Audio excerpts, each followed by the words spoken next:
नमस्कार, मैं विकास सिंह और आप देख रहे हैं एक न्यूज 24। देश में चुनाव काफी नजदीक आ गए हैं। ऐसे में बताया जा रहा है कि ईडी और सीबीआई जो है वो सक्रिय हो गई है और तमाम विपक्ष की जो पार्टियां हैं उस पर लगातार ईडी और सीबीआई के जो छापेमारी है वो चल रही है। और इस वक्त अगर हम बात करें तो 3 राज्यों में यानी कि वेस्ट बंगाल हो गया, झारखंड और बिहार में ईडी और सीबीआई की जो छापेमारी है ये लगातार शुरू हो गई है। और वेस्ट बंगाल में जिस तरीके से ईडी और सीबीआई पर हमला भी हो रहा है, जी हां, ममता बनर्जी के जो सपोर्टर कार्यकर्ता हैं वो ईडी और सीबीआई पर जमकर हमला कर रहे हैं, उन्हें निशाने पर ले रहे हैं। और जिसके बाद ईडी और सीबीआई के अधिकारियों को अपना इलाज कराने के लिए हॉस्पिटल में भी भर्ती हो जाना पड़ रहा है। अब अगर हम बात कर ले बिहार की सियासत की तो बिहार में भी डिप्टी सीएम जो हैं वो साफ तौर पे कह दिए हैं कि हम ईडी और ना ही सीबीआई से डरने वाले हैं।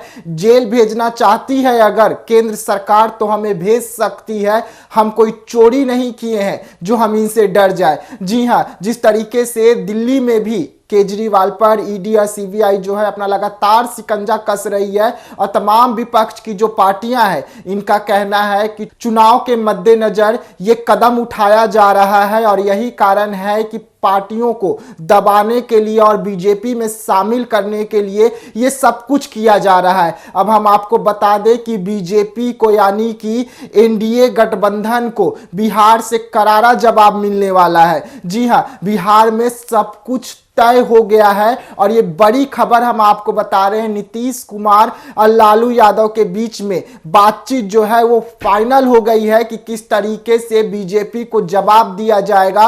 और लालू प्रसाद यादव जो हैं वो नीतीश कुमार को इशारा दे चुके हैं कि आप विधानसभा को भंग कर सकते हैं, यानी कि सीधा सीधा इसका असर जो है लोकसभा चुनाव पर होगा। और लोकसभा चुनाव और विधानसभा चुनाव जो है बिहार में एक साथ हो सकते हैं।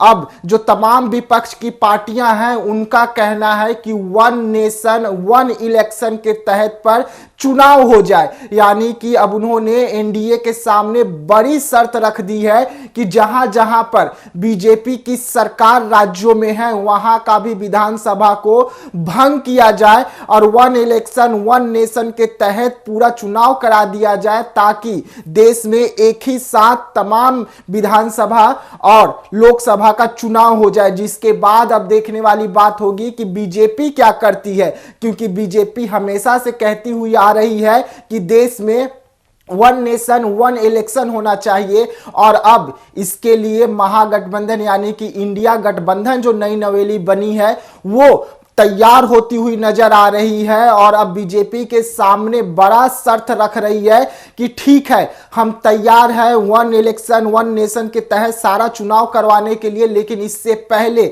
आपके जो जो राज्यों में सरकार है आप वहां का विधानसभा को भंग कीजिए और लोकसभा के साथ साथ पूरे देश के यानी कि तमाम राज्यों के विधानसभा जो चुनाव है वो आप करवा सकते हैं। और इसकी शुरुआत माना जा रहा है कि बिहार से हो सकता है। और लालू प्रसाद यादव जो हैं वो नीतीश कुमार को इशारा दे चुके हैं कि अगर मामला गड़बड़ाता हुआ नजर आए तो आप बिहार के जो विधानसभा है उसे भंग कर सकते हैं और भंग करा के हम बीजेपी पर तमाम जो राज्यों की पार्टी है वो मिलकर दबाव बनाए कि एक ही साथ तमाम राज्यों का चुनाव करवा दे, विधानसभा लोकसभा जो भी चुनाव होते हैं उसे एक के साथ ही करवा दे, क्योंकि देश के प्रधानमंत्री का ही कहना है कि वन नेशन वन इलेक्शन के तहत चुनाव हो तो उसके लिए इंडिया गठबंधन तैयार हो गई है। अब देखने वाली बात होगी कि बीजेपी क्या करती है। जिस तरीके से इंडिया गठबंधन तैयार हो गई है